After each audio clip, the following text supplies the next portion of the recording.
Yo, what's good, YouTube? This is Jay from TNJ, and welcome back to the New Orleans Kings franchise. Look at where we're at right now in the wild card thick of things as we look to chase the Angels. With the Angels just keep winning. I mean, they are just having a great season, led by Anthony Rendon, hitting .353 this season and having the top batting average in the AL, going for that batting title. Now, something I normally don't do but actually happens in real life are contract extensions. Pretty much each team extends at least one guy each season during the season, or like at least before the season or something like that, or at least in the beginning parts of the season. And I'm going to do that with Jay Cave. I think he's earned it in 2 seasons with us. He hit .299 and now well over 300. He's been a reliable guy actually in the field as well. He has a strong arm. He's a good fielder, a decent fielder at that. So I'm going to extend him 2 more years, give him about $8 million more. So he will be on the team for the next 3 years, right through his prime as well. And he's just getting better. So who knows if he gets the batting title? I mean, he could possibly go up quite a bit in his potential as we look to come back and take care of business and really catch the Angels.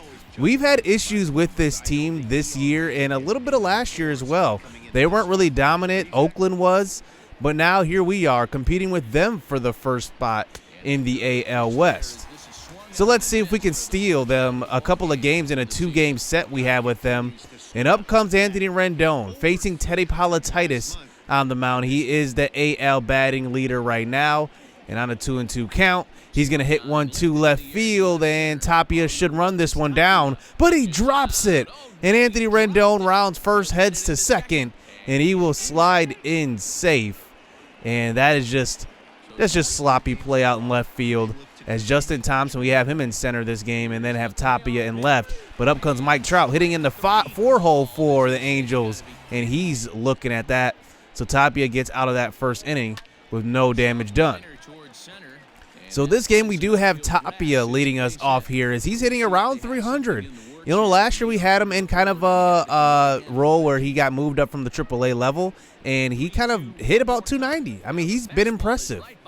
So up comes Nate Barron hitting in the 2-hole, and he does swing and miss. And Scooter Gennett hitting in the 3-hole today. We gave a lot of our guys days off this time because we just needed to give these guys some rest. And here is Scooter hitting in the 3-hole, and he does flip to first. And Tapia gets back into second for the second out. So that brings up Jay Cave hitting .329 in the 4-hole as he gets a low pitch, and he watches that one. That one could have went either way. It looks like it was right on the corner that time. As we move on to the 4th inning now, and He-Man Choi is up to the plate, and he gets a pitch right over the middle, and it's a slider, and Teddy Polititis just leaves one over the heart of the plate, and Choi goes deep, his 9th home run of the season, 421 feet. That one makes it 2-0. So now that brings up the next batter here with 2 outs with a man on first, and it's just going to be a chopper.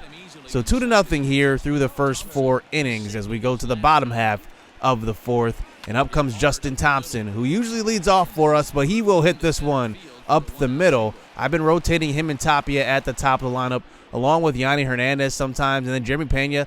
I like what he does, but I like hitting him in that last spot because I need a good hitter there that hits for average there to lead us off at the bottom of the lineup. So that brings up Bodie, who does go to left field with that one and moves the runners over to the corners, as that brings up Corey Lee, who swings and misses, as Garrett Richards has his 4th strikeout of the game, as that brings up Reese McGuire, who got the start behind the plate today. And in the 8th hole, he's going to swing and miss at an outside slider. That one was just out of the zone. I guess we were a little bit shell-shocked by that Jake Cave call earlier, so we swung at that one. So like I said, that brings up Jeremy Pena hitting at the bottom of the lineup. He drives one deep, and that one is going to bounce off of the warning track and off the wall. And that one will start us out here in the 5th inning with a double, maybe a little bit of a rally here as we move on to Nate Barron hitting in the 2 spot, 0 for 2 in this game. And he drives one deep, but that is just foul, just a little bit ahead of that one. So Nate Barron straightens it out and hits it up the middle. There we go. And that one will drive in a runner. Jeremy Pena will come around to score 2-1 here in the 5th inning. Let's see if we can keep this one going. Garrett Richards is already at 80 pitches here through the first was it 4 1/3 inning, as that brings up Scooter in the 3-hole. He hits one hard up the middle. All right, now we're starting to hit the ball well. Finally, here in the 5th inning. So now guys on first and second. Jake Cave, the man you want at the plate right now. He is 0 for 2 in this game on a 3-1 count. He will watch that one low. And now bases loaded. And let's see. The Angels manager does come out. And it looks like they will go to the bullpen and bring in Zach Kelly, who's already appeared in 31 games this season, 70 innings. Wow. He has a 3 ERA, a pretty good strikeout to walk ratio as well, as that brings up Justin Thompson. He gets a pitch right over the middle and pops it up to left field, but that one should be deep enough to score the runner from third. Justin Upton comes up throwing, but that is off 2-2 here in the 5th. And now there's 2 outs, but still a man in scoring position here. Let's see if Bodie can come through again. He is 1 for 2 as he gets the pitch. Oh, man, that one should have been crushed, to be honest. And it's just popped up behind third base. Rendon is under it. And they get out of that inning. But we do tie this game up at 2 apiece. So now let's move into the 6th inning. Mike Trout hitting in the 4-hole. He is not hitting the ball well at all this season. He's hitting about 260, to be honest. And not having – this is probably the worst year of his career. But he does lead it off with the singles. That brings up Troy, who already went deep in this one. A tapper right down the first baseline. And that one will be thrown out by Reese McGuire at first base. But Teddy Palatitis in a little bit of trouble here as Justin Upton comes to the plate. And he hits one to the left side. That one does sneak through. Tapia does feel it and comes up throwing. But Trout's got good speed. The throw was on line, but it's going to be a 3-2 lead here for the Angels. As now with 2 outs, that brings up Wilson Ramos, who is behind the plate for the Angels. And he will ground out to third base. And we will have to come back once again here later in the innings. So Reese McGuire here in the 6th inning. He watches one on the inside part of the plate. That's a strike 3. Jeremy Pena up as well. He hits just a little tapper back to the shortstop, and Simmons comes up throwing, and it's an out. As now moving to the 8th inning. Now a 4-2 game. Jake Cave just pops it up. Our offense just cannot get going. We gave Carlos Santana and Jesus Aguilar a break, and now our offense just can't get going. Corey Lee up. Ground ball to third. That one's Rendon. And now we move on to 2 outs here in the 9th inning. Pena is our last hope, hitting in that 9 spot, 1 for 3 this game. As let's see if he can keep it going. But it's going to be a called strike 3 on an outside fastball. And they will get the victory. So that gap does widen between first and second place here in the AL West, as the Angels take the 5-2 game there on the road. So now we move on to the next game. Now we're in a situation where maybe we can steal one back here in the bottom of the 10th inning. And here is Billy Hamilton at the plate to lead us off. And he's going to swing and miss at a terrible fastball up in the zone. 1 out. That brings up J.K. on a 3-0 count. At least he's walking. He's been drawing a ton of walks. Pitchers have been pitching around him this season, but a bad choice here. Walks right into Carlos Santana, who is a top 5 leader in average, and he swings at a ball out of the zone. So 2 outs. Jeremy Pena hitting in the 6th hole, who hits a blooper to right field, but it's just going to be caught. So now in the bottom of the 10th inning, we can't get any runs, and now we move on to the top of the 11th. Now in a little bit of trouble. Rowan Wick on the mound. Ground ball with bases loaded to short, to second. And look at this. We're not going to get the throw off to first because that one would have been easily beat out. We don't want to risk that bad throw. And now with the 5-4 lead, Jahmai Jones, who is their leadoff hitter, hits one to third. And we do get out of that inning. But still, they take the 1-0 lead here. And now we move on to the bottom of the 11th. Maybe a little bit of a rally here, as we do start out with the walk here with 2 outs. But Justin Thompson at the plate, he is 0 for 4 in this game as Barron is on first base. And now with a pitch low in the zone, he just hits a pop-up right to Mike Trout. 5-4.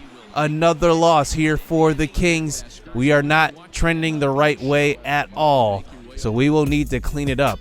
As we look at the middle of our August schedule, we have Atlanta, Toronto, Minnesota, Miami, and the New York teams. I mean, it's kind of a tough schedule here as we have to play these teams on the road as well, a lot of them. But now here we are in a situation here in the top of the 8th inning versus the Atlanta Braves. And let's just add some insurance here with Carlos Santana as he looks to up that average a little bit, hitting at 330. And he goes up the box, and that one will reach center field. Acuna does come up throwing, and it is going to be another insurance run. We need to ensure that we get these extra runs because we need these victories. And that one does propel us to a win on the road. And we win 6-3 in that one. Forrest Whitley gets the win. Yanni Hernandez goes 2 for 4. He ends up being player of the game. So now here we are once again, though. Down 1-0 in the top of the 9th inning. Santana again, but this time he can't come through. So we drop 2 of 3 to Atlanta. Then we move to Toronto. And we lose 12-0 there in the opener of that 3-game set. And now here's Alex Wood on the mound. Up 1-0 here in the bottom of the 8th inning. And we end up getting the victory. But even worse news, Jeremy Pena goes down with a broken forearm. He will be done for the rest of the regular season. Now that is devastating because now, I was just talking about earlier, we don't have the depth in our organization to really make up for injuries, which is something I want to address in the offseason. But now we have Tim Beckham, who was a reliable guy for us in season 1, but now he'll need to fill in, so we move him up. And hopefully Nate Barron can really step up now. He's going to have to play a bigger role. And now we move on to the next series versus the Minnesota Twins. We have 70 wins on the season. They have 73, and they are right now in the wild card chase along with the White Sox in the AL Central. So we will have to chase them a little bit. But now here we are down by 1 run with the man on second base. And here comes Michael Brantley. He gets a pitch and he hits it to the right side and it's bobbled. And that one will get Brantley on at first base. So now guys on the corners here, we do pinch run Billy Hamilton. Hopefully we can steal a bag. But we bring up Jake Cave, one of the best hitters in the AL. He hits one, he swings that one low in the zone, and luckily that one was a swing and miss because that allowed Billy Hamilton to steal second. And now they intentionally walk Jake Cave to force bases loaded, and it brings up Carlos Santana. You got to think a base hit will win this game with Billy Hamilton at second. So now with a 2-2 count, 1 out. He drives one deep, but it's just a fly ball. But luckily Yanni is on third base, so we will tag him and go home. And the throw is strong, but it's not on line. 7-7 here in the bottom of the 9th inning. As that brings up Bodie.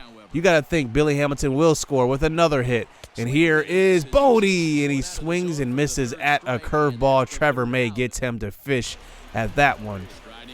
As now we move on to the bottom of the 11th. These extra inning games might kill us here in this episode. As here's a bunt down the third baseline, and it's going to be Billy Hamilton. He reaches first, but he rounds first pretty hard, but he gets back.